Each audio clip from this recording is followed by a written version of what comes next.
What's up, everybody? Welcome to another edition of Zach's Live Trader. Here with you, as always, I am the bearded boy wonder, Dave Bartosiak.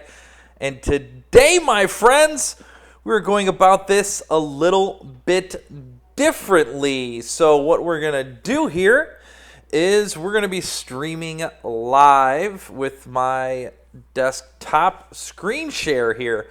We did it yesterday. Worked out pretty well.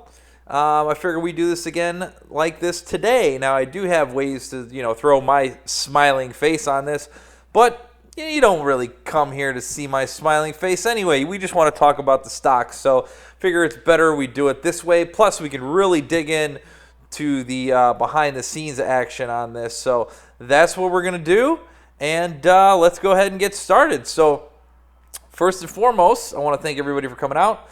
I do have my pop-up window up. There is about a 30-second delay from when I start talking to, when you guys actually see the stream. So a little bit of a delay there, but, I try to kind of answer the questions that you guys might have.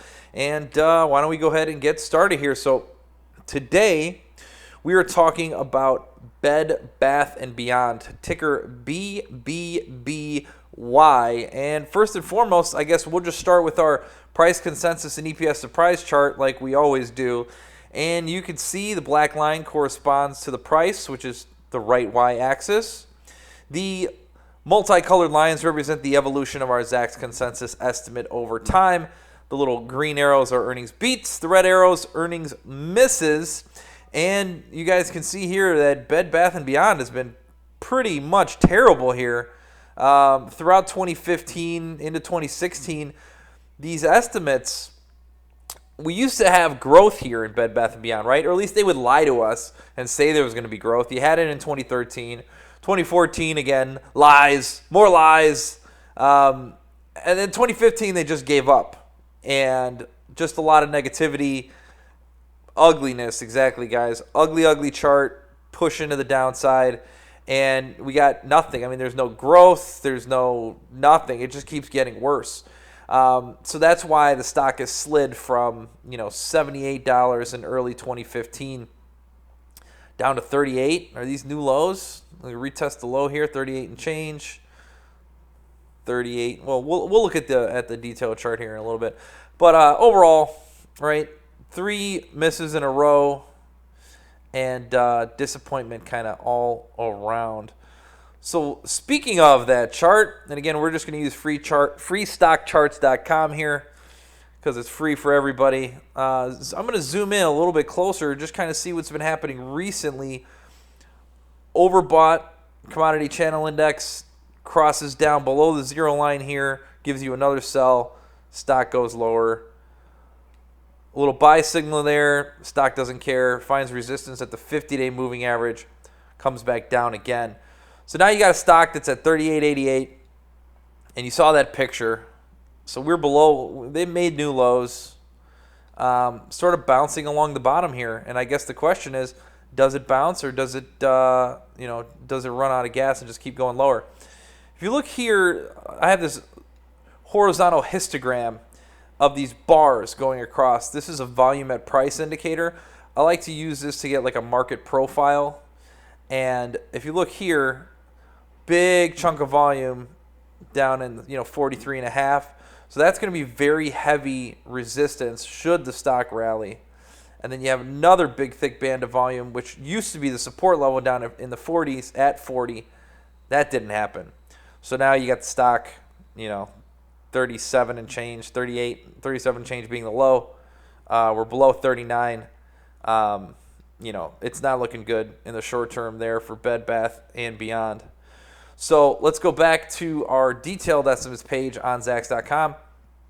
You'll see it as the Zacks rank number 4 sell right now. Value style score of A, so it has some redeeming qualities. Growth style score of D, momentum D, should make sense.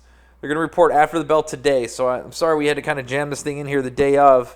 But one of the things I was talking about is now that we're doing, if we still like doing these sort of screen share videos this way, we don't have to involve the studio, and then we don't have to worry about, whatever's going on up in Chicago. Of course, when I'm back in Chicago, I'll do it there, but I get a little bit more freedom here. Plus, it's easier for me to chat with you guys in the chat room, even though today it looks like we're just kind of, there's not too much to talk about here. Bottom 9% of the Zacks industry rank right now. So basically the whole industry looks terrible. And now if you look at the revenue estimates, so they are hoping for growth here in the current quarter. 2.51% revenue growth. Next quarter, 2.76. Next year, 3.64. But the EPS is going to suffer still. Current quarter, negative EPS, negative 4.59. Next quarter, negative 6.09. Current year, negative 10.6. Next year, it's going to get better. How often do we see this? Where the current year numbers are garbage, but, hey, next year we're going to turn it around. I don't believe you until you actually do it. And if you look overall, the consensus is rather bearish. I don't even know, to be honest with you, I don't know how this is not a Zacks rank number 5. But you have 2 analysts that have downgraded their current quarter estimates over the last 7 days. Next quarter down, 2 of them also, current year and next year. Yeah, I'm glad that you guys like doing it this way. We don't have to look at my ugly mug. Hey, you know what the secret is? If you don't know, if I don't have to be on camera, I could be in an undershirt and basketball shorts for all you guys know, I don't even have to comb my beard. It's great. No, just kidding. Actually, let's not even go there. Let's look at the magnitude, right? So overall, our Zacks consensus has gone from $1.79 down to $1.77 for the current quarter. Next quarter number, 76 cents down to 75 cents. Current year, $4.52 down to $4.50. Next year's numbers have gone from $4.62 to $4.56. So that's probably why this isn't a Zacks rank number 5, is just because the magnitude or the amount that these numbers have dropped has not been that dramatic. So that's really what that is, okay? And if we look at the upside here, the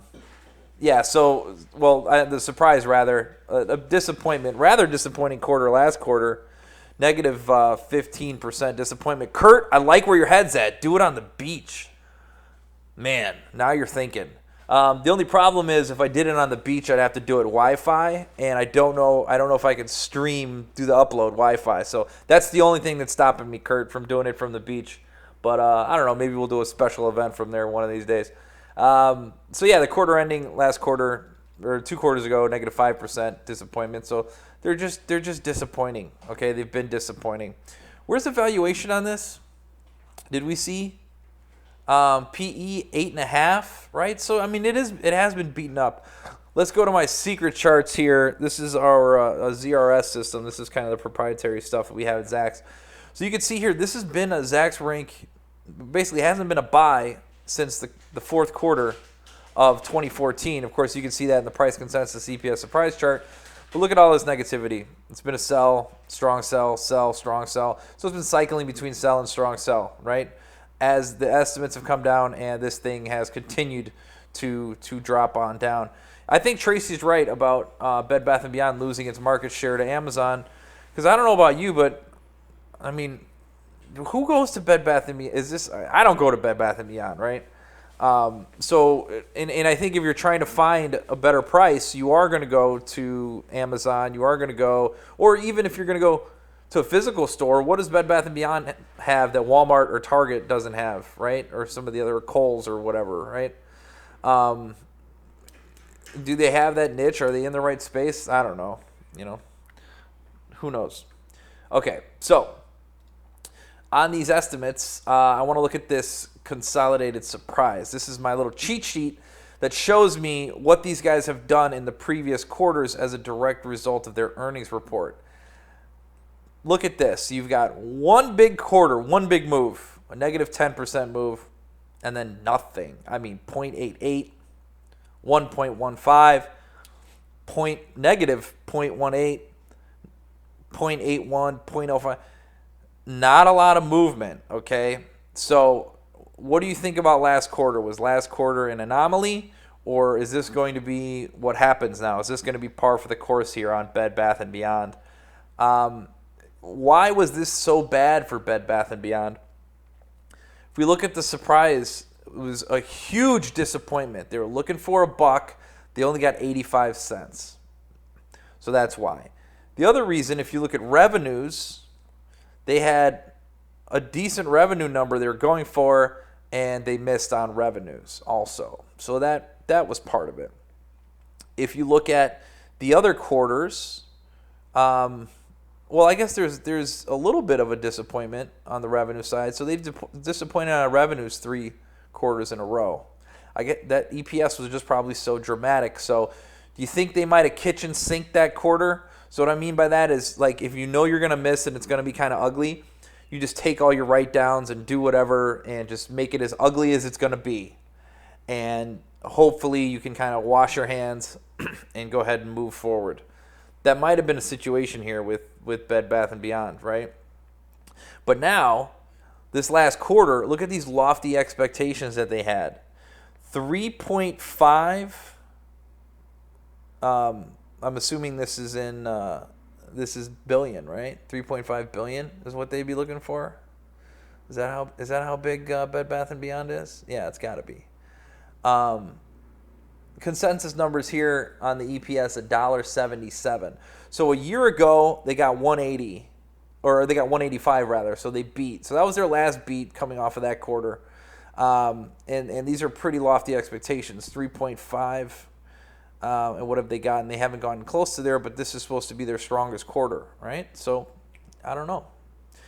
All right, let's go ahead and take a look at the options chain here on Bed Bath & Beyond. See what we're dealing with. Now, they're going to report after the bell today, right? So we don't have too much time. So it's a good thing you're watching it live, folks. Let's pull up our, well, first, oh yeah, I forgot to tell you guys. I got my Epic pen. Where's my, of course I can't find it. Hang on. Pay no attention to the desktop, guys. Luckily, there's nothing on here that you shouldn't see, so that's fine. Okay. Get my Epic pen running. There we go. Okay.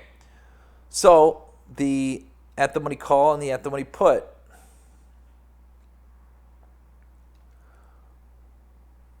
Or did I do? Oh, I ended up not doing it that way. I'm slipping, guys. I did the stacked view. I need the side-by-side view. Okay, here we go. All right, now we're off and rolling. Let's actually just call this 39. It's at 38.93. I'd rather just use 39s, okay? So that's what I'm going to do. We're going to use 39s. And there we go. Okay.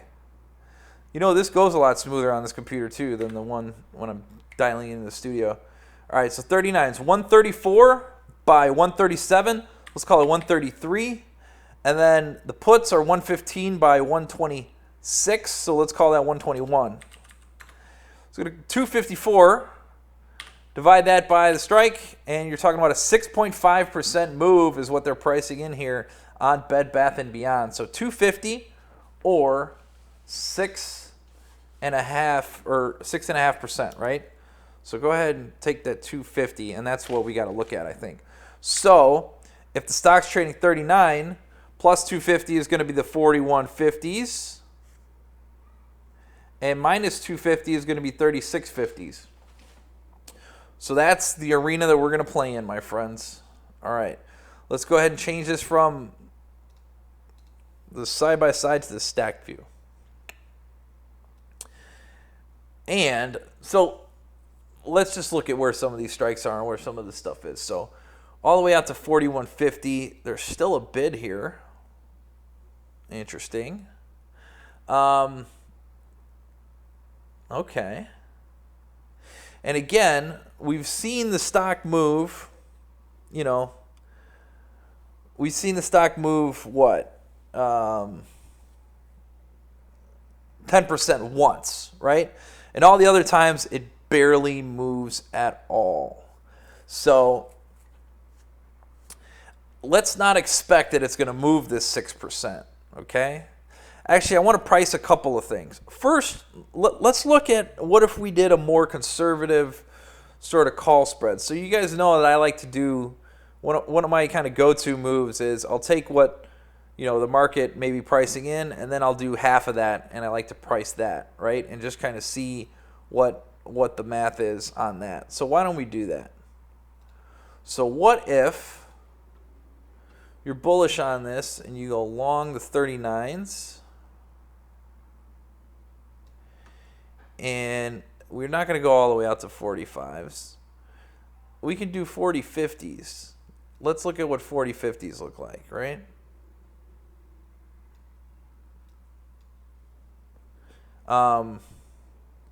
So the 49, or the 39 rather, long call, it's going to cost us $1.34.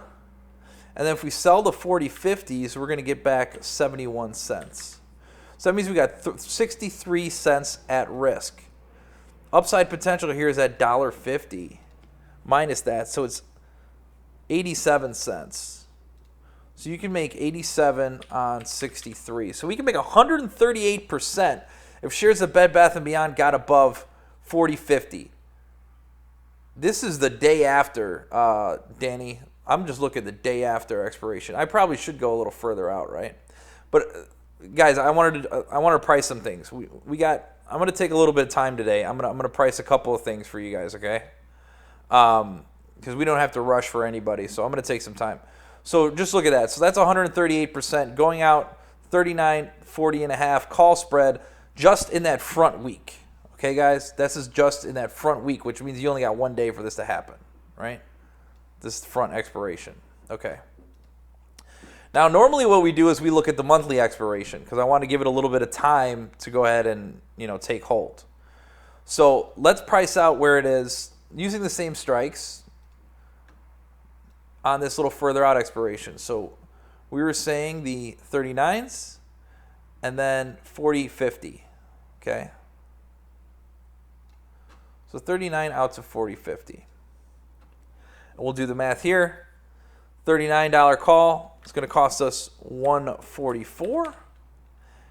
And the 40-50, we're going to get back 80 cents. So it's 64 cents that we're going to have at risk. So look at that, guys. You can go out 2 weeks after the earnings report, so you got a lot more time, and you're only paying a penny more, right? How does that happen? Well, this is why we do these spreads, okay? Because when you do the spread like this, the time value that you're buying on the long end, you're going to be getting it back essentially by selling the further out end, okay? So that's why we can go further out, even go another month or two or whatever, and the risk versus reward ends up being kind of the same. And it's just a matter of the time. So because we do this analysis, a lot of it is based on earnings, right? So we're looking at the trend in earnings, what's happened recently, where we think it's going to go. So we're looking for that post-earnings drift, and that's why we put these together, right? So anyway, so now if I'm bullish here on shares of Bed Bath & Beyond, the bullish trade, I think, is long April 21st, and I'm putting this in the chat, that's why you guys are hearing it. Long April 21st, 39, 40, 50 call spread for a 64-cent net debit. Okay? All right, so there's that. And it's probably weird because I'm talking about it and I type it in and then it pops up and it's, we got the delay, so that's kind of fun. Okay, so now let's go ahead and scroll down here to the put side. And if you are in fact bearish on this, what should you do? So in this case, long the 39 put, and we said 36.50 was what the market was pricing in. So let's do just about half of that. Let's look at the 37.50s and see what this adds up to be. So if you're long these 39s, that means 151 is what you're going to pay for the 39. Now subtract 86 cents, not 56 cents, 86 cents. That's how much it's going to cost you to buy those 37.50s, okay? So that's 65 cents. So in this case, again, the difference in the strike prices is 150 also. So 85 cents. You can make 85 on 65 or 130%. So the bear trade here is long April 21st, 39, 37.50 put spread for a 65-cent net debit, okay? All right, so those are a couple of scenarios. Now, again, another thing that you guys can do with a directional bias, or I guess you could even, well, go if you go out to 4150 here on the call side, you could sell these 4150s. But remember, what were we talking about? This is 3 weeks out, right? So the 4150 3 weeks out is 49 cents, or 2 weeks out rather is 49 cents. Let's go back to the front, just that front day, and see how much is priced in the 4150s. 37 cents, right? So you do get a little bit more time value going a little bit further out, I suppose. Hang on, my screen's reloading here. This is something that bar chart loves to do to us. Okay, so anyway, so the 4150s, 37 cents is essentially what you might be able to get selling those. So you could, if you really wanted to sell premium in this case, you could come out, you could sell these if you're bearish.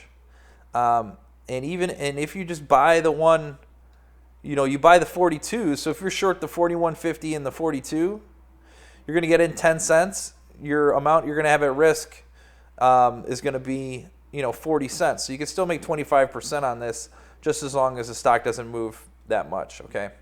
Anyway, all right, well, bullish or bearish, which one of these trades do I think is going to end up working out here on shares of Bed Bath & Beyond? It's hard for me to be bullish on Bed Bath & Beyond, so I think you just got to keep rocking the bears, man. You got to keep staying bearish on this until the market shows you that it has made a meaningful turnaround, okay? Now, this is the thing. When these do finally turn around and they snap back, they're going to rally sharply, okay? And we saw that last week with BlackBerry, right? Why don't we go ahead and check in on BlackBerry? And guys, I'm not going to forget about your Lotto ticket, so don't worry about that. I'm not going to forget about the Lotto ticket. But I just want to look at where BlackBerry is and see this thing blew up through the top end of our range because of this reversal, right? So they've bucked this trend of just downward negativity. Boom! Now they've shaken off a lot of the negative, and they've pushed higher, right? But that's not going to happen. But look at how long this took place. I mean, it took a while for this base to get put in, right?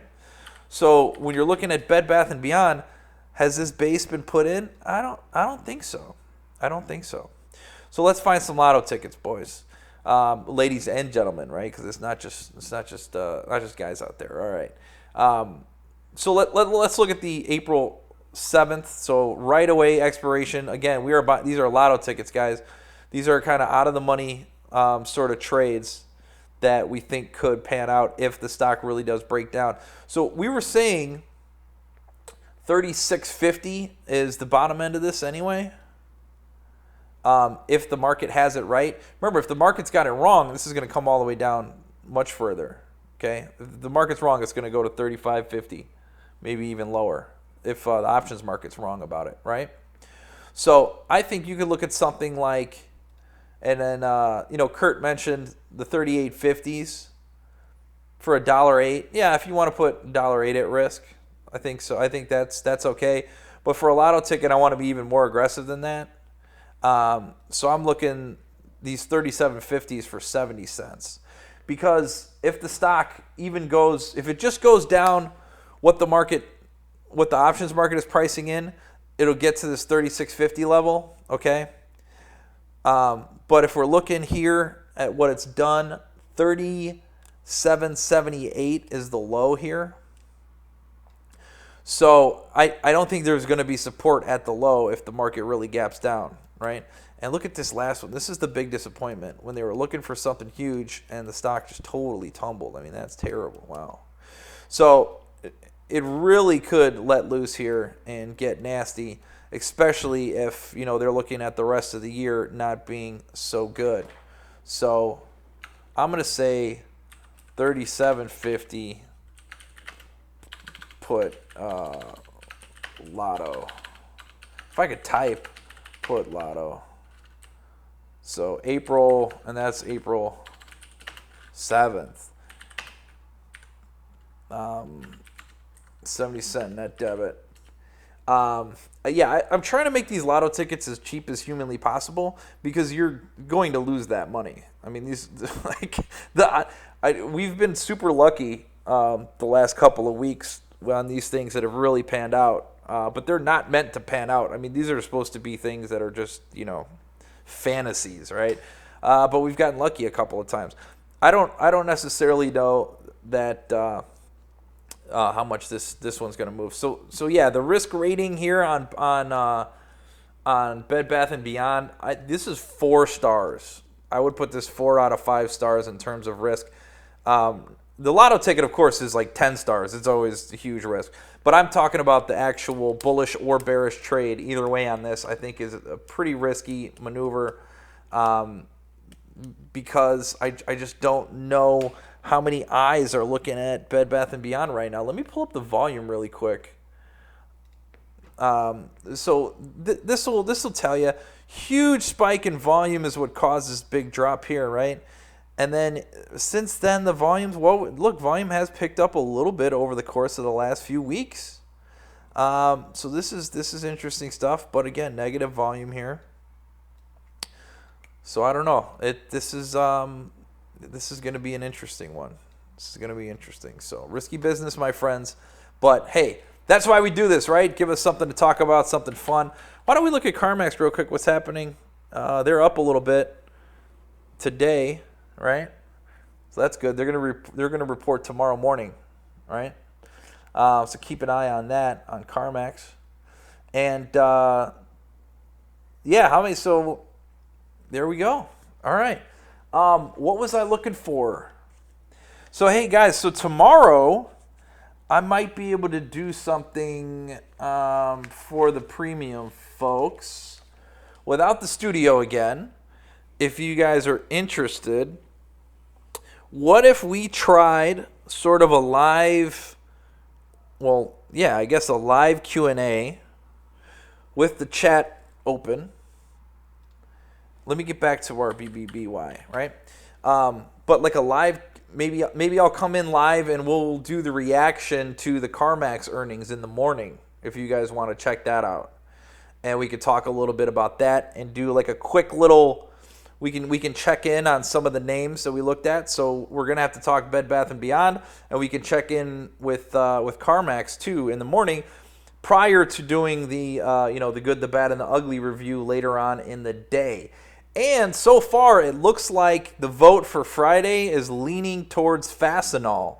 So I'm hoping you guys agree with that and you like Fastenal because it looks like that's what most people are leaning towards. So that's what we're going to do is Fastenal, I think. The Portuguese vote went the other way, but it wasn't enough to sway. But yeah, why don't we do something tomorrow? Am I going to do it at the open? I don't know. It'll be in the morning.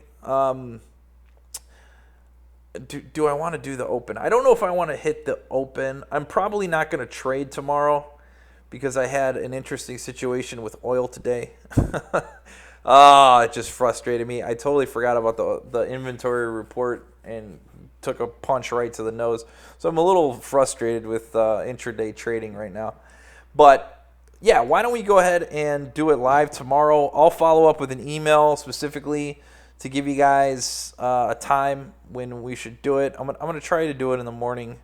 I don't know exactly what time though, because I don't want to do like right off the open.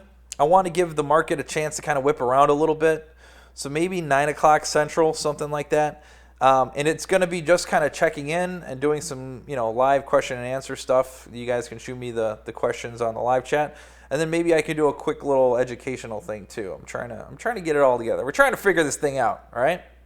So I guess that's all I got for you guys today, though. So thank you so much for hanging out with me here on Zach's Live Trader with this new sort of format we got going on. I appreciate you guys coming out. And I'll see you premium folks tomorrow for a little bit of a quick review, and then, of course, the good and the bad, the ugly, and then we'll do Fastenal on Friday. So thanks so much for hanging out, and I will see you all very soon. Have a good one.